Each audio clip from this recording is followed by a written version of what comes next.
Por favor, abram a Bíblia no Evangelho de Jesus, segundo Marcos. Leremos o capítulo 11, versos 12 a 26. Marcos 11, a partir do verso 12. Figueira sem fruto e templo sem vida. É o tema da mensagem à luz de Marcos, capítulo 11, versos 12 a 26.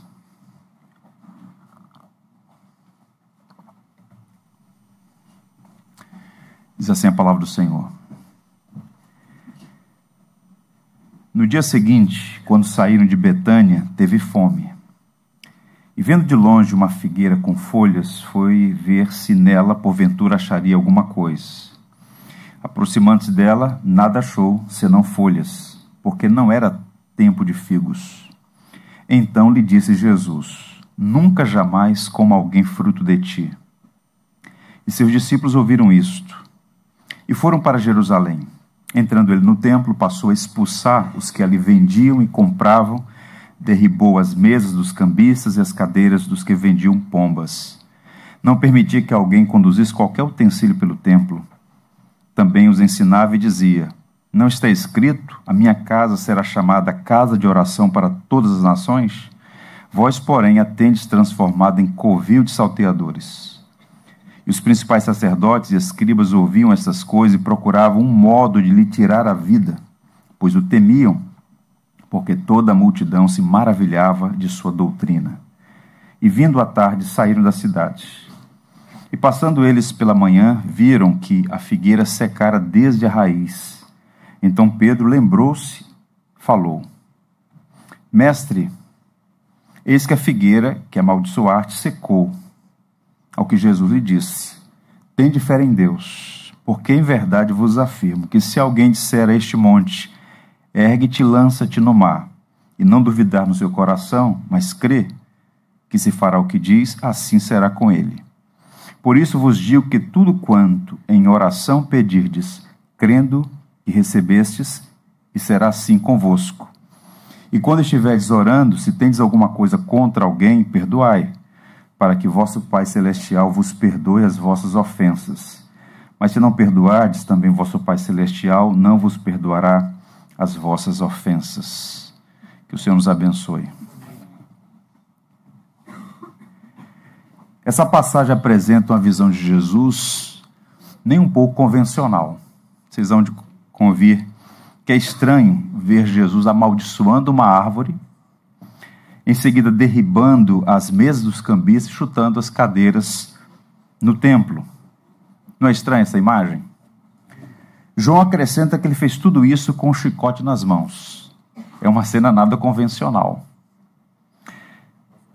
Que cena impressionante. O título do sermão poderia ser Um dia de fúria na vida de Jesus. Por que ele fez isso? O engraçadinho poderia sugerir que foi falta de café, porque ele saiu cedo e estava com fome. Vocês sabem que uma pessoa com fome pode fazer coisas estranhas, sobretudo se estiver acima de 40 anos.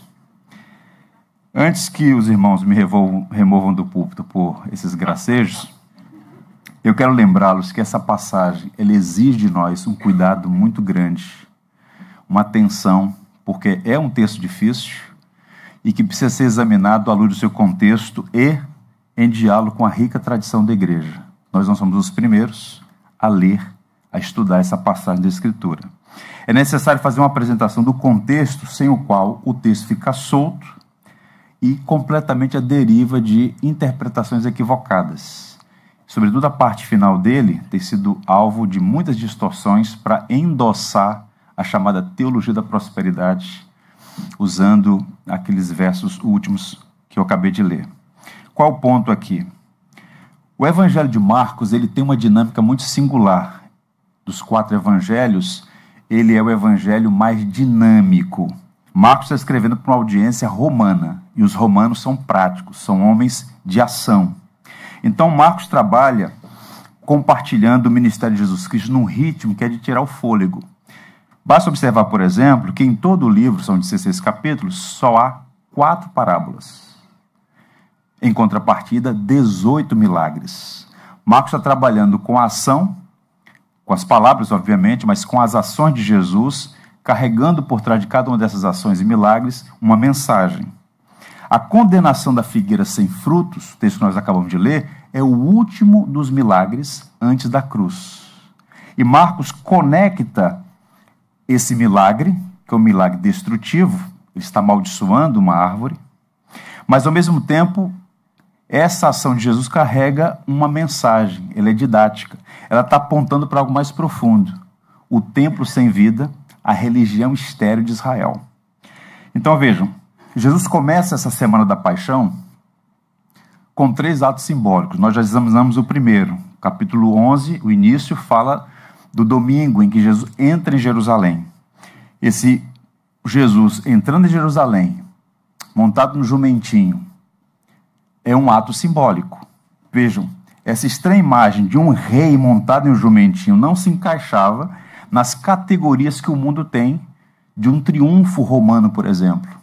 Aqueles filmes, por exemplo, como Gladiador, que o imperador entra em Roma, altivo, cercado dos seus generais, pomposo, ladeado, montado num cavalo, a figura de um perfil militar, completamente dissonante com essa figura de um rei entrando no jumentinho, sobre o lombo de um jumentinho em Jerusalém. Mas o profeta Zacarias anunciou que assim seria a chegada do Messias. A entrada de Jesus em Jerusalém foi muito diferente, mas foi triunfal. De fato, Jesus é o Cristo, ele é o Messias de Deus, que veio buscar e salvar o que se havia perdido. Sua vitória não é de natureza militar, mas espiritual. Jesus é o filho de Davi, que inaugura o reino que jamais tem fim. E, por mais impressionante que seja, essa figura, aparentemente sem nenhum poder, ele é o Verbo encarnado, que entra em Jerusalém, não para ser servido, mas para servir, dando a sua própria vida em resgate de muitos. Nós estamos na última semana, Semana da Paixão de Cristo. Na passagem tela, nós temos 2 atos simbólicos. Tudo está conectado. O amaldiçoamento da figueira e a purificação do templo. Quem é Jesus? Ele é o Messias de Deus, imbuído de autoridade para salvar. Ele é o Rei Salvador, mas também ele é o Rei Juiz.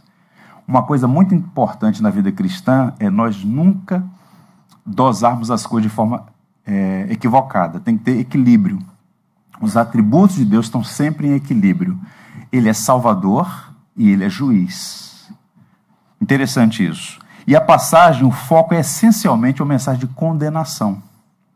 O Dr. Warren Wiersbe, um pregador que tanto nos abençoa, ele disse: ao amaldiçoar a árvore e purificar o templo, Jesus realizou 2 atos simbólicos para ilustrar a condição espiritual lastimável em que a nação de Israel se encontrava.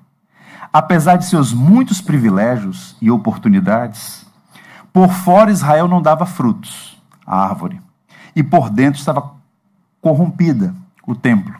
Então essas 2 figuras, esses 2 atos simbólicos, a figueira e o templo, estão simbolizando o estado espiritual de Israel.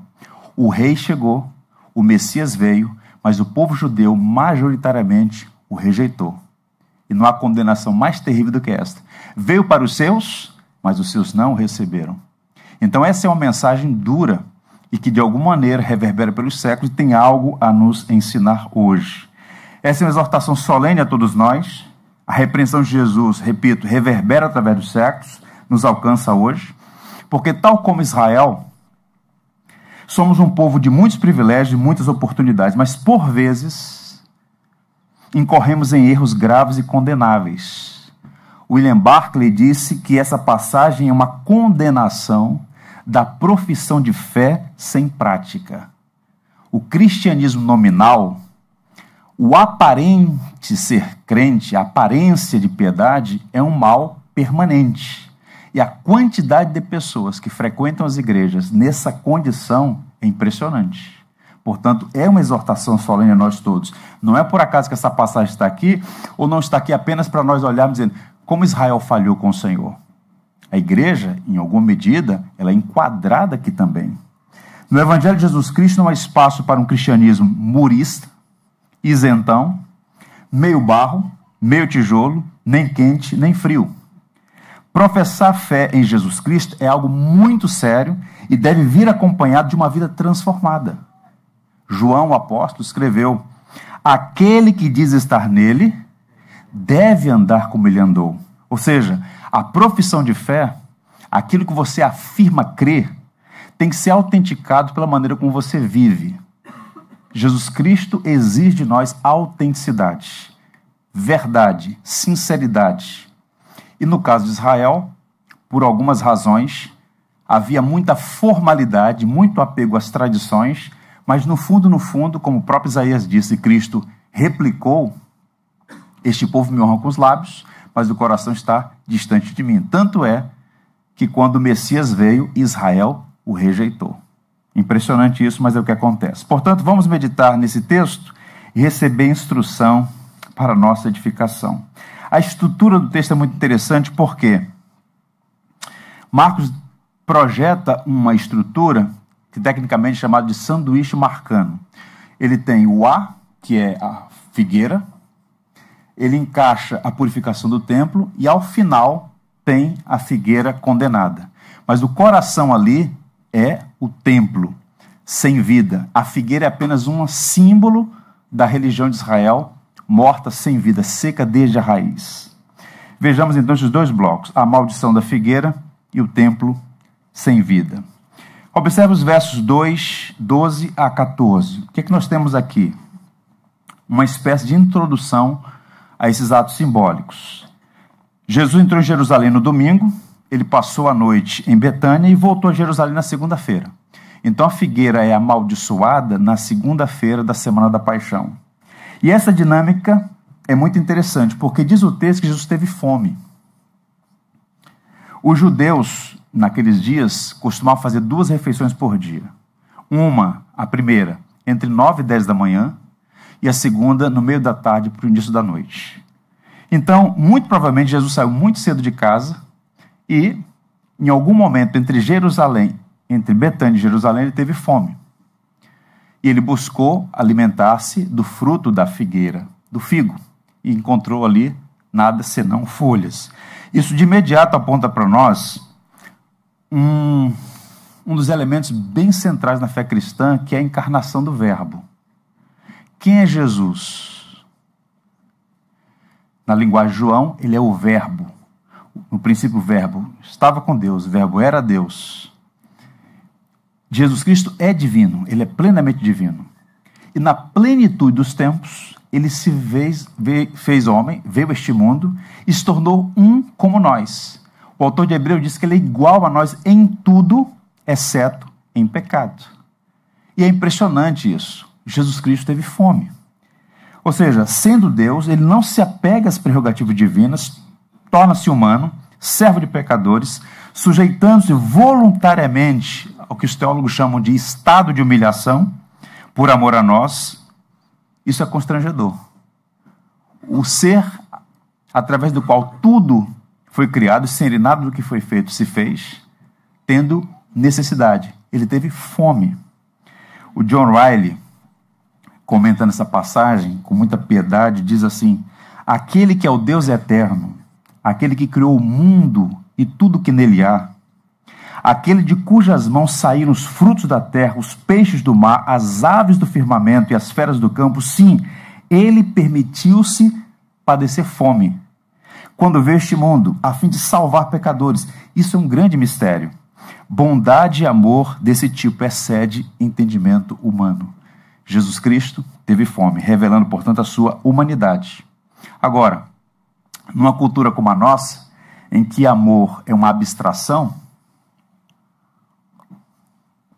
ou na linguagem de Vinícius de Moraes, até que se dure, amar é uma escolha.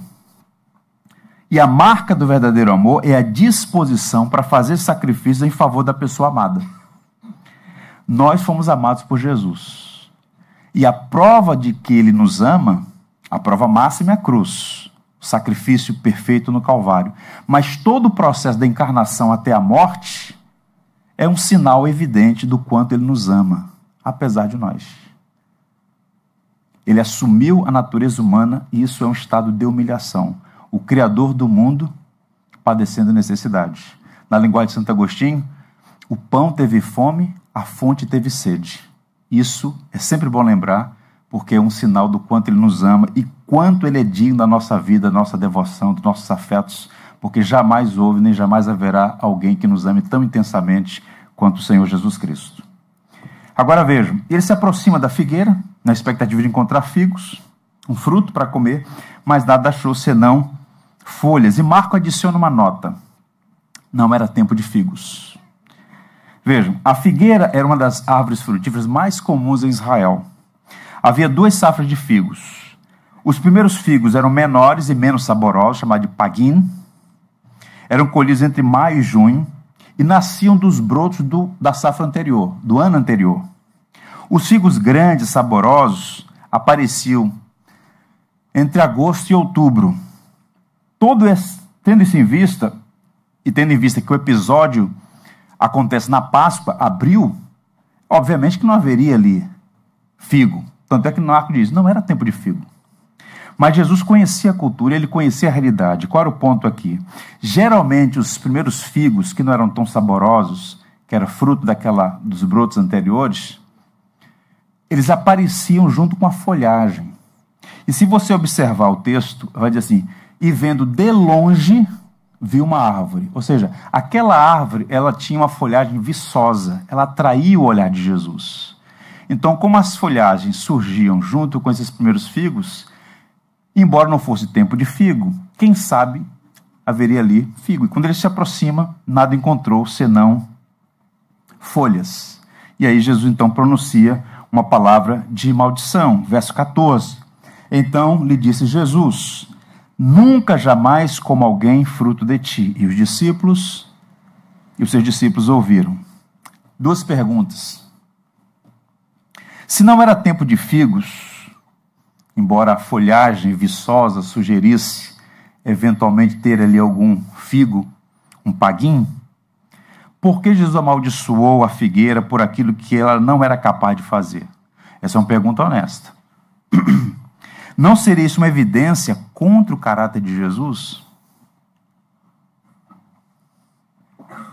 Isso é tão sério que vários escritores falaram sobre isso, e quando tentam enquadrar o cristianismo, se apegam a textos como esse. Por exemplo, 2 autores, o Bertrand Russell, conhecido como cético inglês, ele escreveu um clássico, Por que não sou cristão? Ele, olhando para essa passagem, disse que aqui nós temos uma fúria vingadora de Jesus, por culpar a figueira por não produzir figos fora da época. Diz ele que essa passagem mancha o caráter de Jesus. Outro pensador, Manson, ousou dizer que o texto é uma lenda de poder miraculoso desperdiçado no serviço da irritação e do mau humor. Então há sempre alguém olhando para essas passagens das Escrituras e emitindo juízo. É tentador ficar ofendido pelo fato de que Jesus destruiu uma árvore, mas é bom lembrar que ele é rei e tem direito sobre a criação e havia um propósito muito maior. E ele já havia dito, e é sempre bom lembrar também, que nós temos mais valor do que as aves do céu e do que todas as árvores do campo. Isso não é um endosso para sermos detratores da criação, mas é sempre bom lembrar que nós temos mais valor do que animais do campo, do que as árvores do campo. Bom lembrar disso. Agora vejam, ao constatar que a figueira não tinha fruto, Jesus viu a oportunidade de ensinar uma memorável lição e amaldiçoou a figueira. A condenação não foi necessariamente por não ter dado fruto, quer na estação ou fora dela, mas pelo engano. Guardem isso, o engano. A aparência prometia fruto, mas na verdade não tinha. A relação entre folhas e frutos é uma metáfora da religiosidade vazia. Ao olhar de longe aquela árvore, ela sugeriu ter algo que, uma vez inspecionado, não tinha. Portanto, Jesus condenou aqueles que alardeiam ter frutos, mas são espiritualmente estéreis. Ele está condenando aqui a religiosidade vazia, a aparência da piedade. O mais antigo comentário bíblico do Evangelho de Marcos foi escrito por um homem chamado Victor, que viveu na região da Síria, em Antioquia. Ele defendeu que o evento é uma parábola encenada. no qual a figueira amaldiçoada simbolizava o julgamento que viria sobre Jerusalém.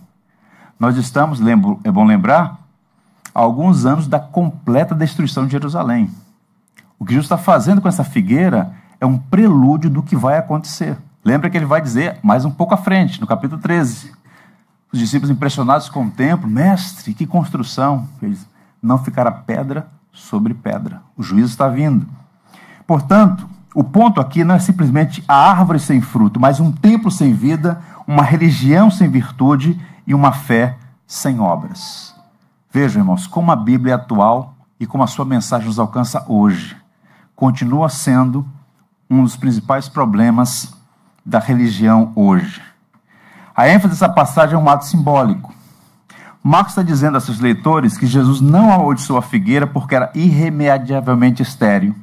É, na verdade, um ato simbólico, uma parábola ensinada que explica o significado da purificação do templo.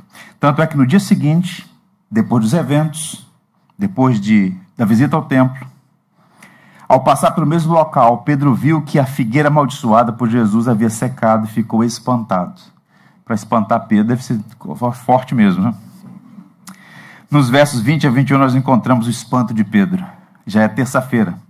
E passando eles pela manhã, viram que a figueira secara desde a raiz.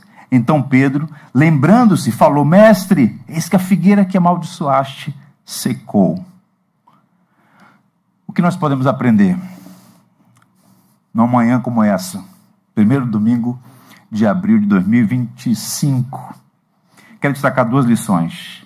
Primeiro, uma lição sobre fracasso. Guarde essa palavra. Uma lição sobre fracasso. Israel havia falhado em dar frutos para Deus. O Antigo Testamento é um tesouro rico em muita linguagem simbólica. E há várias passagens no Antigo Testamento em que Israel é comparado a uma vinha, a uma plantação do Senhor. Isaías 5, por exemplo, é o texto mais robusto. Deus plantou uma vinha, ele a protegeu. Jeremias 8, Oséias 9, Naum, capítulo 3. Assim como a figueira que Jesus amaldiçoou, Israel não tinha produzido fruto, apenas folha. Observe que a árvore secou desde a raiz. É curioso notar essa informação. A figueira secou a começar pela raiz. E essa nota também não é por acaso. Por quê? Houve um homem chamado João, o Batista, precursor de Jesus, respeitado como profeta de Deus, um homem cheio do Espírito Santo e com autoridade. Ele pregou arrependimento. E no texto de Mateus, sobre a mensagem de João, como uma mensagem preliminar para o ministério de Jesus Cristo, João disse assim, entre outras coisas: já está posto o machado à raiz das árvores. Toda árvore, pois, que não produz bom fruto, é cortada e lançada ao fogo. E a despeito da poderosa mensagem de arrependimento pregada por João, Israel se manteve endurecido. Houve arrependimento por parte de alguns? Sim. João batizou outros? Sim. Mas a nação como um todo continuou endurecida, refratária, reticente. Os líderes não deram ouvidos à sua mensagem. Vejam, irmãos, quando um indivíduo, um grupo, ou mesmo uma igreja, seca espiritualmente, via de regra, a secagem começa pela raiz. O que significa secar pela raiz? O que isso simboliza? E olhando para o nosso cenário evangélico, especialmente para o mundo batista, abandono da confessionalidade. Houve um tempo em que ser batista implicava em abraçar doutrinas testadas e aprovadas pelo tempo, caríssimas. Hoje houve um abandono da confessionalidade. Desprezo pela sã doutrina, em alguns contextos, doutrina é palavrão. O importante é o amor. Amém, gente? Impiedade. Impiedade. O que é impiedade? É a falta de piedade. Indisciplina, concessões éticas. Os escândalos se multiplicam. Falta de caridade, falta de misericórdia. Tudo isso é uma secagem desde a raiz. Vou mostrar para vocês uma foto, algumas fotos. Primeira Igreja Batista em Columbus, Ohio. Leonardo vai nos ajudar aí. Olha só que prédio bonito. Bonito. Esse prédio foi organizado em 1898. Um prédio que saiu nas capas de jornais de arquitetura pela beleza do prédio, pela arquitetura, pela acústica, pela estrutura do prédio. E aquela igreja exerceu um grande ministério por muito tempo, fundado, portanto, no final do século XIX. Mas com o tempo, a igreja foi secando desde a raiz. E o que é que aconteceu? Chegou um momento em que ela morreu e foi adquirida, se tornou uma boate. Tem as fotos aí que eu vou mostrar para vocês. Olha só, ou como ela está hoje, mas por dentro. Você vê a relação, um coral cantando, do outro lado, uma balada.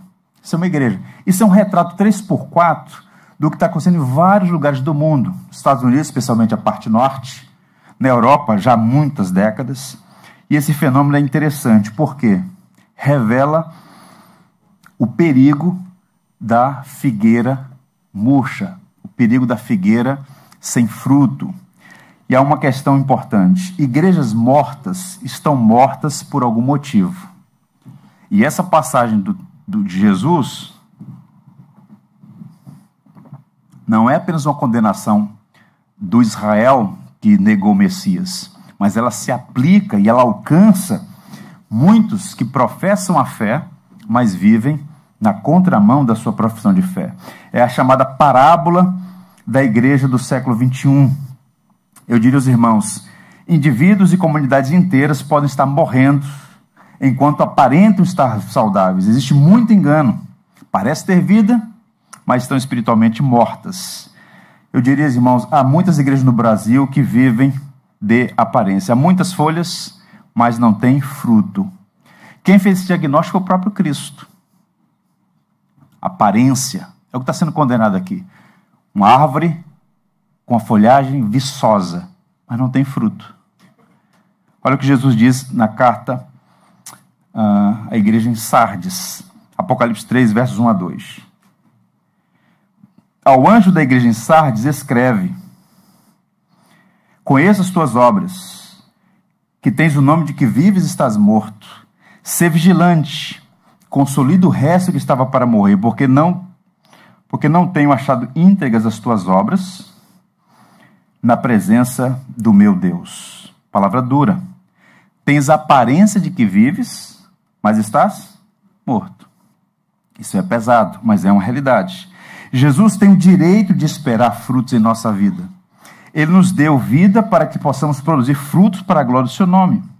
O fruto são as evidências da salvação. Jesus não se contenta com folhas. O mundo vive de aparência e satisfaz no engano. Jesus quer vida em nós.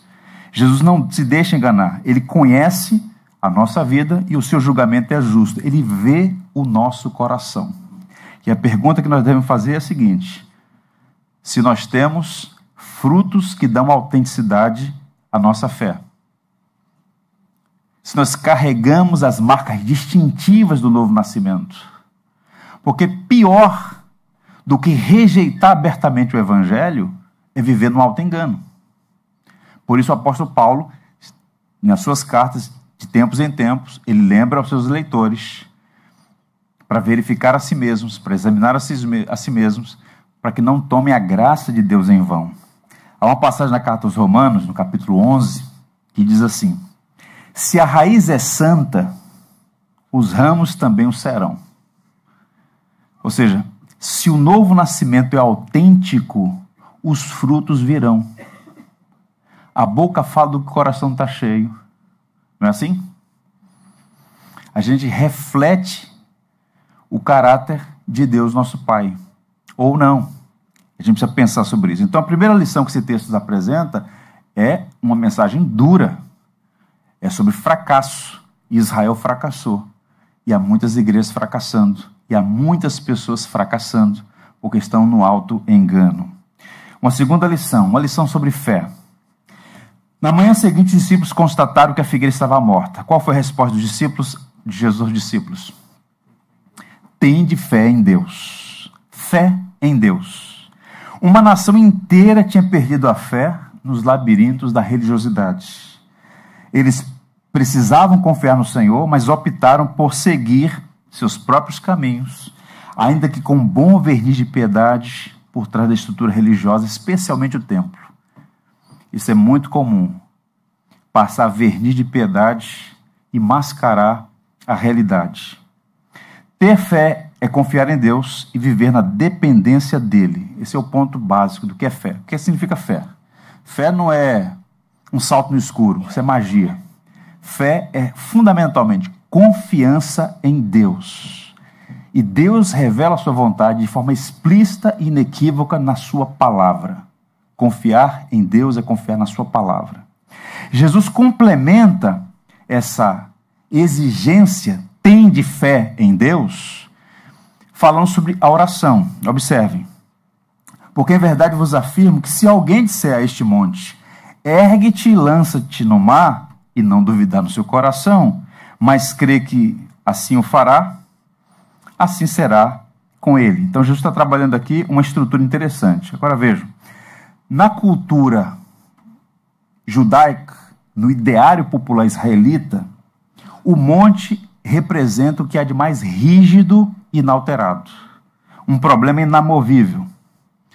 Então, quando a figura do monte, olha para os montes, a figura do monte aparece muito no Saltério.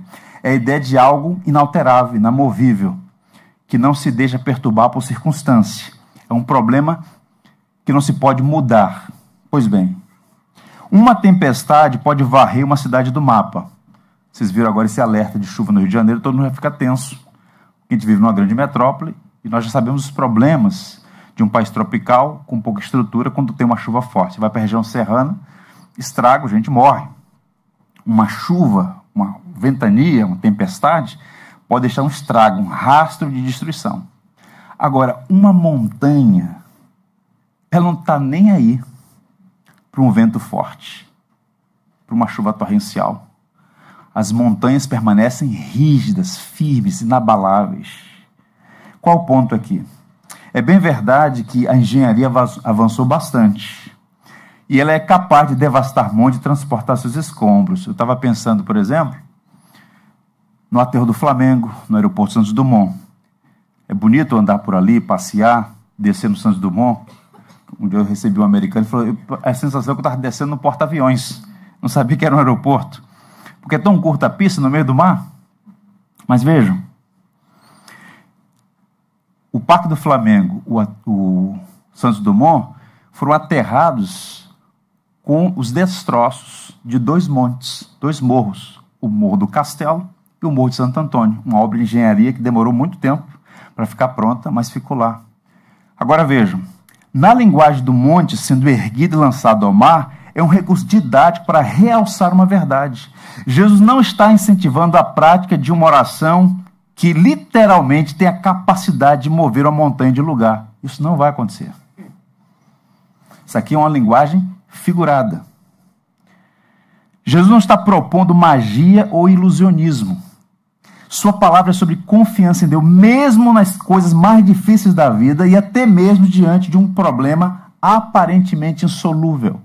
Assim como transportar um monte para o meio do mar é uma coisa absolutamente impossível, do ponto de vista humano, aquilo que seja extremamente difícil na sua vida, se você confiar na providência, o Senhor vai operar. Ele não está falando aqui, é uma linguagem, repito, simbólica, didática, uma hipérbole, por assim dizer.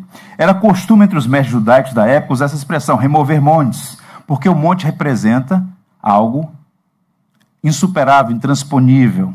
Então esse versículo não pode ser interpretado fora do contexto mais amplo, que se a oração fosse uma técnica que pode ser desenvolvida a fim de atender nossa vontade.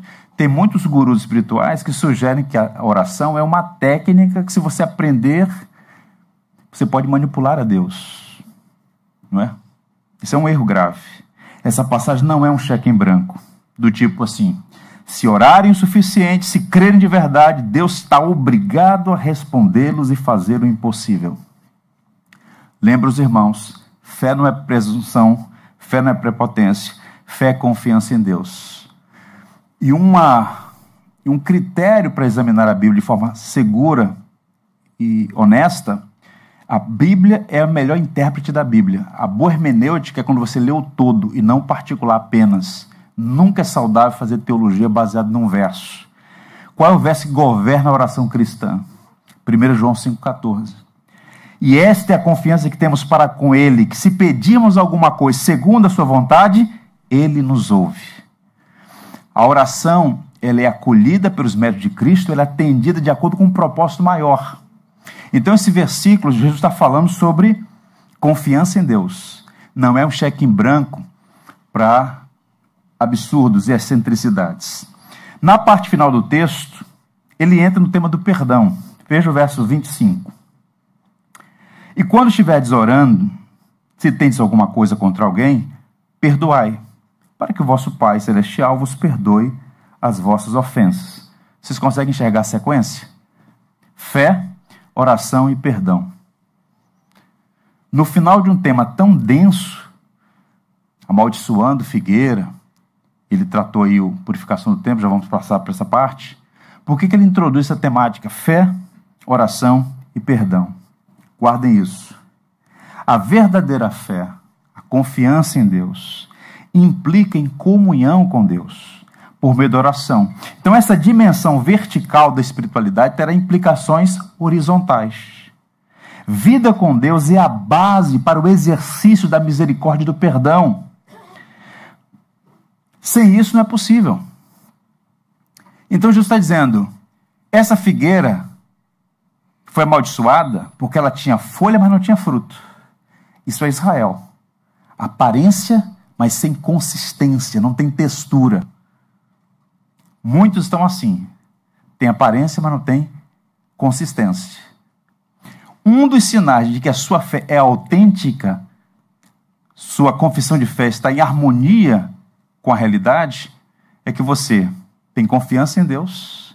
Essa confiança em Deus implica em oração a Deus, comunhão com Deus, e, horizontalmente, o maior símbolo de uma espiritualidade autêntica, disposição para amar, para servir, para perdoar, para ser misericordioso. Por isso Jesus disse, se vocês não perdoarem, vocês não serão perdoados. Porque qual é a conexão? Não há sinal de autenticidade. Em outra passagem, Jesus disse, sede misericordiosos, como misericordioso é vosso Pai que está nos céus. Em uma dessas viagens a Portugal, eu ouvi de um pastor sobre um filho e um pai. Aquilo me chocou demais. Eles moravam no mesmo edifício, frequentavam a mesma igreja, mas não se falavam. Orgulho, ressentimento, amargura causaram esterilidade. Tinham folhas, mas não fruto. Deixa eu dizer uma coisa aos irmãos de modo geral. Perdoar não é uma opção para o discípulo de Jesus. Um coração indisposto a perdoar é como uma figueira sem fruto. O perdão é uma evidência da graça de Deus em nós. Portanto, sejamos misericordiosos e perdoadores enquanto é possível. É um desafio. Nós não temos capacidade em nós mesmos, mas a graça nos habilita. A graça nos habilita. Nós lemos um texto na liturgia, 1 Pedro. Eu evito a todo custo usar experiências pessoais nos meus sermões, mas quando necessário eu partilho para a edificação da igreja. Essa passagem que nós lemos, 1 Pedro 1, versos 22 a 23, ela tem um contexto. Em 2013, para ser mais preciso, em dezembro de 2013, voltando de uma temporada, de uma viagem na Inglaterra, eu me envolvi numa situação de tristeza e amargura com uma pessoa muito próxima, um parente. E aquilo fechou meu coração. Eu escrevi um texto rude, duro, que em geral dizia basicamente o seguinte: daqui para frente, siga o seu caminho, eu sigo o meu. Passaram-se alguns dias, algumas semanas, eu sou um pregador do Evangelho. E numa manhã, orando, o Espírito Santo quebrantou meu coração. Eu comecei a ler a Escritura e esse texto saltou aos meus olhos de uma forma tão profunda que a palavra serviu como um bisturi para ir lá no meu coração e arrancar aquele mal, tirar. E naquela manhã eu perdoei a pessoa, escrevi um texto, falando: olha, você está perdoada e eu abro meu coração e minha casa para você novamente. Perdão é graça de Deus e uma evidência da salvação. Ressentimento, amargura, em coração indisposto, refratário, sinal de alerta. Uma coisa é ficar ressentido. Nós somos humanos, somos filhos de Adão. Outra coisa é permanecer recalcitrante, endurecido. E essa passagem é linda porque diz assim, olha só como esse texto fala ao coração. 1 Pedro. Tendo purificado a vossa alma pela vossa obediência à verdade, tendo em vista o amor fraternal não fingido, amai-vos de coração uns aos outros ardentemente. Por que razão? Pois fostes regenerados, não de semente corruptível, mas de incorruptível, mediante a palavra de Deus, a qual vive e é permanente. Se você não perdoa, fica sob suspeição se você é nascido de novo. Que Deus nos ajude a ser misericordiosos como Ele é misericordioso conosco. Amém. Agora vejam, entre o início e o final do texto nós temos o meio. É o chamado sanduíche marcano. Ele trabalha a maldição e ao final o resultado daquilo, com as implicações de fé, oração e perdão. Agora vamos ao texto, o coração da questão. Versos 15 a 18. O ato parabólico aqui de amaldiçoar a figueira que está sinalizando para o templo. E foram para Jerusalém. Entrando ele no templo, passou a expulsar os que ali vendiam e compravam. Derribou as mesas dos cambistas, as cadeiras dos que vendiam pombas. Não permitia que alguém conduzisse qualquer utensílio pelo templo. Também as ensinava e dizia: não está escrito, a minha casa era chamada casa de oração para todas as nações? Vós, porém, a tendes transformado em covil de salteadores. E os principais sacerdotes e escribas ouviam essas coisas e procuravam um modo de lhe tirar a vida, pois o temiam, porque toda a multidão se maravilhava de sua doutrina. Então, qual é a dinâmica aqui? Domingo, ele entra em Jerusalém, primeiro ato simbólico. Ele inspeciona o templo. No verso 1 diz assim: tendo observado tudo, como se já fosse tarde, saiu para Betânia com os 12. Segunda-feira, ele voltou ao templo. E o juízo sobre a figueira está como um prelúdio para o que vai acontecer no templo. E para a gente ter uma visão clara dessa passagem, da purificação do templo ou da condenação do templo, nós precisamos fazer um panorama sobre o templo de Jerusalém. Então vejamos. Primeiro, a iniciativa de construir um templo partiu de Davi. Mas ele foi impedido por Deus por fazê-lo. Então Davi, de forma muito previdente, ele organiza tudo, os recursos, ele levanta recursos para isso e autoriza e deixa as diretrizes para que o seu filho Salomão conduza a construção. Salomão assume o trono, no 4º ano do reinado ele começa as obras. Ele contrata os melhores especialistas, operários, importa muito material de Tiro, madeira do Líbano, pedras especiais e faz a construção. A obra é concluída, se torna uma das obras mais bonitas do mundo, o magnífico templo de Salomão. E esse magnífico templo, por conta do que ele se tornou no decurso do tempo, um amuleto, porque as pessoas continuavam vivendo como se Deus não existisse, mas se apegavam ao templo, achando que por causa do templo, que simbolizava a presença de Deus, o juízo não viria. Jeremias chegou a fazer o seguinte, tente imaginar essa cena hoje. Jeremias vai para a porta do templo e diz: vocês vão fazer o quê? Deus não está aí dentro. Isso vai virar um monte de escombros. Eles ficaram injuriados porque o templo era um símbolo da presença de Deus. E Jeremias diz: vocês distorceram tudo. Vocês fizeram do templo um ídolo. E o resultado veio depois de tantas profecias anunciadas por vários homens de Deus, inclusive Jeremias. No ano 586, Nabucodonosor, rei da Babilônia, invade Jerusalém, destrói o templo. Aquilo foi para o judeu uma espada no coração. O templo virou ruínas. Um segundo templo foi construído no ano 516, sob a liderança de um homem chamado Zorobabel, que conduziu os exilados da Pérsia de volta a Jerusalém com o suporte e o apoio de Ciro, o persa. Pois bem, quem viu o primeiro templo ficou decepcionado, porque era um templo muito menor. Ageu é levantado para dizer: a glória da segunda casa será maior, tentando encorajá-los a entender os caminhos de Deus. Pois bem, coube a Herodes o Grande fazer uma ampla reforma, um embelezamento do templo, que só ficou pronto no ano 66. Esse é o templo que ainda não estava pronto de Jesus, que agora o Senhor vai lá e vê aquele cenário e faz aquela palavra de condenação. O templo ficou pronto no ano 66 e no ano 70 foi destruído de novo, agora pelos romanos, e até hoje não foi reconstruído, embora haja um movimento de judeus para a reconstrução do templo, é um caso mais complexo. Agora vejam, o templo que Jesus visita naqueles dias, ele tem 4 grandes divisões.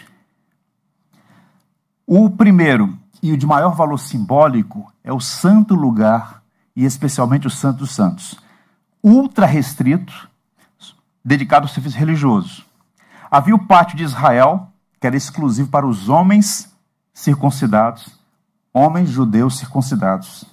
E o pátio das mulheres, reservado às mulheres israelitas. Então, essas 3 estruturas. A maior divisão era o pátio dos gentios.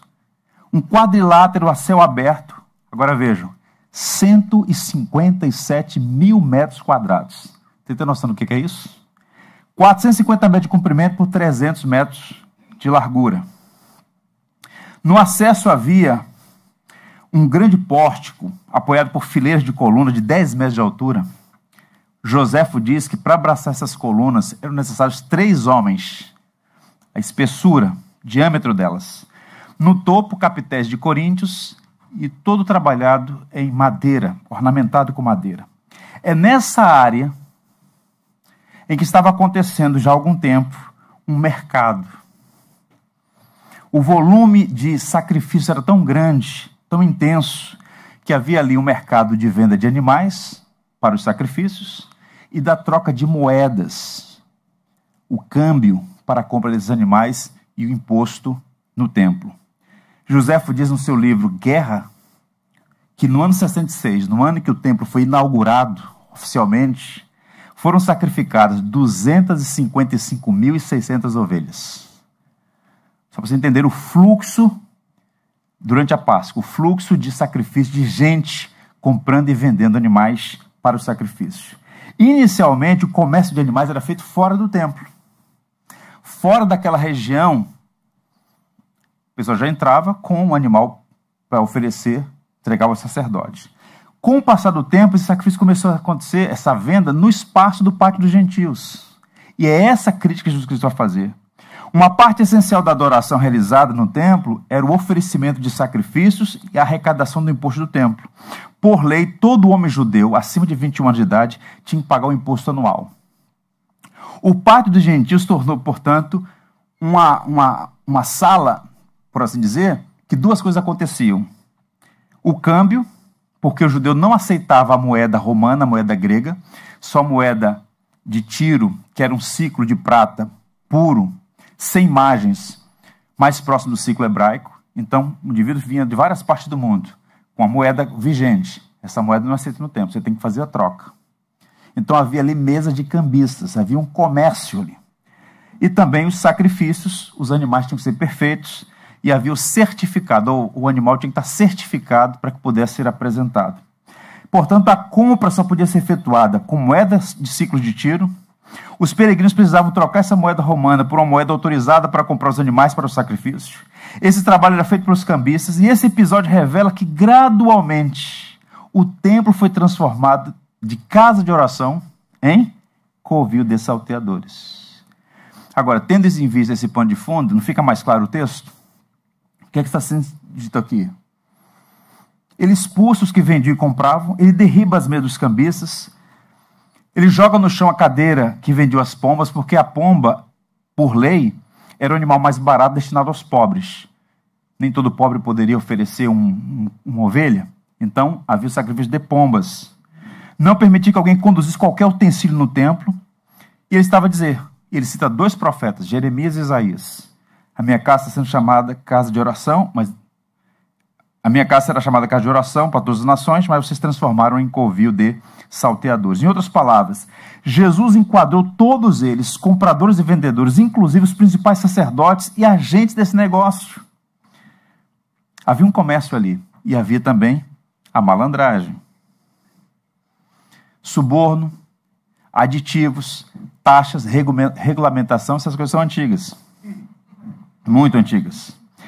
Um pouco caso com o pátio dos gentios por causa do comércio revela que eles estavam nem aí para aquelas pessoas que vinham de tão longe para se apresentar e oferecer seu sacrifício. Então Jesus cita 2 profetas. O primeiro é Isaías, o profeta evangélico, o profeta mais citado no Novo Testamento é Isaías. Não está escrito, a minha casa será chamada casa de oração para todas as nações?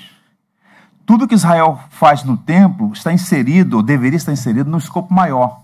O que Deus diz para Abraão: em ti serão benditas todas as famílias da terra. Israel estava sendo pedra de tropeço para os gentios, quando deveria ser um canal de bênção, lucrava às custas daqueles que vinham de longe, o pátio dos gentios.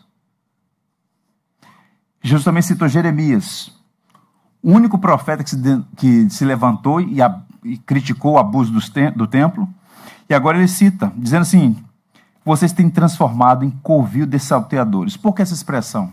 Precisa ser entendida também. Tente imaginar, o templo estava sendo usado como esconderijo, daí covil, um lugar onde o animal fica ali escondido. Um covil. Da mesma maneira que os ladrões, depois do roubo, refugiam nas cavernas para se protegerem. Deus prometeu habitar no meio do seu povo. O templo era a morada simbólica de Deus, mas o povo, especialmente a liderança de Israel, transformou o lugar em um falso refúgio, uma toca a partir da qual saíam para explorar peregrinos, assaltar as pessoas em nome da fé. Pergunto a vocês, é algo novo que está acontecendo no Brasil hoje? A história do Templo de Jerusalém é marcada por vários processos de invasão, dessacralização, destruição e reconstrução. Quem vai a Jerusalém, por exemplo, percebe, quando você entra pelo portão de Damasco, o portão que está lá atual. Você olha para baixo, tem uma marca lá, tem pelo menos mais alguns metros para baixo. Aquele já não é o piso original, porque a cidade foi destruída e reconstruída várias vezes no decurso dos séculos. E o templo também. Agora, nos dias de Jesus, o prédio era como uma linda figueira, de folhagem viçosa, cheia de viço, exuberância, a ponto de encantar os discípulos. Mestre, que construção! Havia folhagem. O templo de Herodes era impressionante. Grandiosidade arquitetônica, organização econômica, popularidade arrebatadora, era o orgulho nacional. O grande templo, agora chamado Grande Templo de Herodes. Porém, um olhar atencioso, uma investigação minuciosa, revelaria uma figueira sem fruto e um templo sem vida. O que se via ali era endurecimento. Ouçam, gente, endurecimento. Planos de assassinato. Marcos diz que quando eles viram o que Jesus fez, os líderes começaram a tramar como matar Jesus. Planos de assassinato, fingimento e falsidade, cegueira instituída, infâmia, sob o manto da dignidade e da vileza generalizada. Que coisa terrível. O Brasil está infestado de mercadores e cambistas da fé. Falsários que vivem de explorar a fé das pessoas em nome de Deus. Existem exploradores mais conhecidos. Igreja Universal do Reino de Deus é uma dessas seitas. Igreja Mundial do Poder de Deus, Igreja Internacional da Graça, as mais conhecidas, são seitas. Alexandre Latueiro me causou muitos males. Tem que dar nome para esse grupo. É gente que usa a fé para mercadejar a palavra de Deus. São falsários. Embora haja pessoas ali dentro que, pela misericórdia de Deus, tenham sido alcançadas pelo Evangelho. Todas essas casas são seitas que negam o Evangelho de Cristo e prestam de serviço, porque vão alimentando caricaturas. Houve um tempo no Brasil em que você se apresentava como um protestante, como um evangélico. Havia certo respeito. embora você não concordasse, em algumas regiões até criasse uma hostilidade por conta da colonização romanista, hoje em dia o cenário é completamente diferente. Porque as caricaturas estão sendo adubadas por esses perfis de homens que usam a fé para enriquecer a si mesmos em nome de Deus. Escândalos absurdos. Mas há outras igrejas, inclusive batistas, que se renderam à teologia da prosperidade, ao pragmatismo, às técnicas de crescimento e psicologização das massas, das igrejas franqueadas, mesmo a logomarca, mesmo a CNPJ, todas elas numa cadeia, respondendo a uma autoridade episcopal, o que não é ser batista. Toda igreja batista é independente e autônoma. Ela coopera voluntariamente com outras igrejas irmãs. Nenhuma tem gerência sobre outra. Não se pode. Esses projetos de multisite, completamente equivocados. E muitos pastores venderam a alma e silenciaram a consciência para obter poder político e econômico. É exatamente o que está acontecendo lá, que Jesus denuncia, e é o que está acontecendo hoje. Caminhando para o final, eu leio para vocês um autor chamado Osborne. Ele diz assim: o templo, que deveria ser o centro da presença de Deus e o culto do povo, havia se tornado exatamente o mesmo. Isto é, o centro do poder e da riqueza de uma pequena minoria. Os principais sacerdotes, os saduceus, a aristocracia. O templo e a nação tinham deixado de servir a Deus. Em vez de ser casa de oração, o templo abrigava líderes que haviam transformado um empreendimento comercial criminoso, convites salteadores a favor de poucos. É triste, mas é o que aconteceu e, lamentavelmente, continua a acontecer. Aplicação final. Quanto a nós, a exortação também é muito oportuna. As igrejas estão cheias de crentes com folhas, mas sem fruto. Há muitas coisas que podemos fazer que parecem sinais de fé verdadeira, mas que crescem sem nenhuma mudança no verdadeiro coração. Então a pergunta que você deve responder, e só você pode responder essa pergunta, é se você carrega os distintivos de alguém nascido de novo. Se você tem apenas folhas ou tem frutos dignos do Evangelho. Como diz Paulo, andai de modo digno do Evangelho. Charles Swindoll, no seu livro Igreja Desviada, diz assim: não é o barco na água, mas a água no barco que faz o navio afundar. Do mesmo modo, não é o cristão no mundo, mas o mundo no cristão que constitui o perigo. Portanto, que essa palavra encontre espaço no nosso coração e nos ajude a temer o Senhor e andar de modo digno dele. Abra sua Bíblia no Evangelho de João, capítulo 15. Eu quero encerrar lendo os versos que simbolizam bem tudo que foi tratado aqui. João 15, a partir do verso 1. Palavra de Jesus. Eu sou a videira verdadeira e meu pai é o lavrador. Toda vara em mim que não dá fruto, atira e limpa toda aquela que dá fruto, para que dê mais fruto. Vós já estáis limpos pela palavra que vos tenho falado. Está em mim e eu em vós. Como a vara de si mesmo não pode dar fruto se não estiver na videira, assim também vós, se não estiverdes em mim. Eu sou a videira, vós as varas. Quem está em mim e eu nele, esse dá muito fruto, porque sem mim nada podeis fazer. Se alguém não estiver em mim, será lançado fora, como a vara, e secará. E os colhem e os lançam no fogo e ardem. Se vós estiverdes em mim e as minhas palavras estiverdes em vós, pedirei tudo o que quiserdes e vos será feito. Nisto é glorificado meu Pai, que deis muito fruto, e assim sereis meus discípulos. Discípulo de Jesus dá fruto para a glória de Jesus. Que assim seja, que o Senhor nos abençoe. Vamos orar, vamos ter uma palavra de oração. Curva a fronte, vamos falar com Deus. Deus eterno, Pai bendito, nós te louvamos por sua palavra. Ela é a espada de dois gumes que vem ao nosso coração e trata as áreas mais profundas da nossa alma. Te louvamos porque a sua palavra ela é imparcial. Ela encoraja, mas ela também exorta. Ela salva, mas também condena. Tem misericórdia de nós. Tem misericórdia, Senhor, e ajuda-nos a viver de modo digno do Evangelho. O Senhor conhece a nossa vida. Nós rogamos, não permita que sejamos uma figueira de folhagem viçosa, mas sem fruto. Salva-nos de nós mesmos, Senhor. Ajuda-nos a dia dar bom testemunho de Jesus Cristo em nossa vida. Pela maneira como vivemos, o que pensamos, o que fazemos, que as boas obras glorifiquem o nosso Pai que está nos céus. Sabemos que sem Ti nós nada podemos fazer. As boas obras são fruto da Tua graça em nossa vida.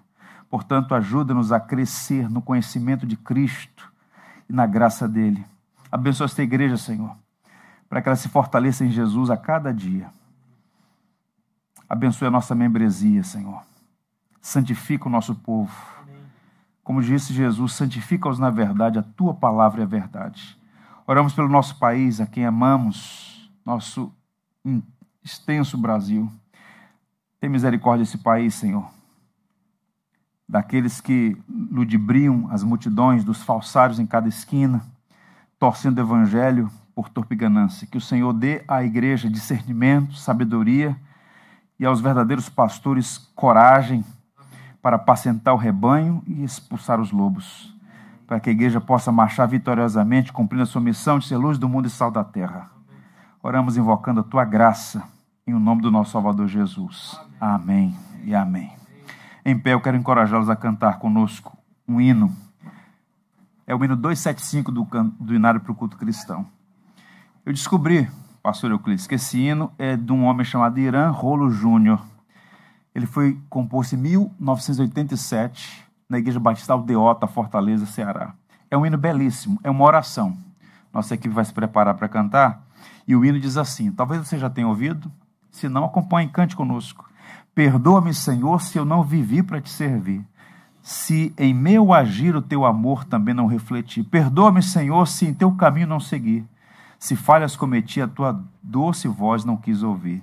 Escuta a minha oração, Senhor, desejo aqui viver para Teu louvor. Ensina-me a Te ouvir e com amor servir, e os santos passos Teus aqui seguir. Perdoa-me, Senhor, se eu não de Ti me afastei, se em meu caminho escuro na luz não procurei. Perdoa-me, Senhor, se na aflição não Te busquei, se eu não Te sondei, se eu querer para mim não procurei. Escuta a minha oração, Senhor. Desejo aqui viver para Teu louvor. Ensina-me a voltar junto a Ti estar e em Tua graça sempre confiar. É o que nós vamos cantar como uma bela oração diante de Deus.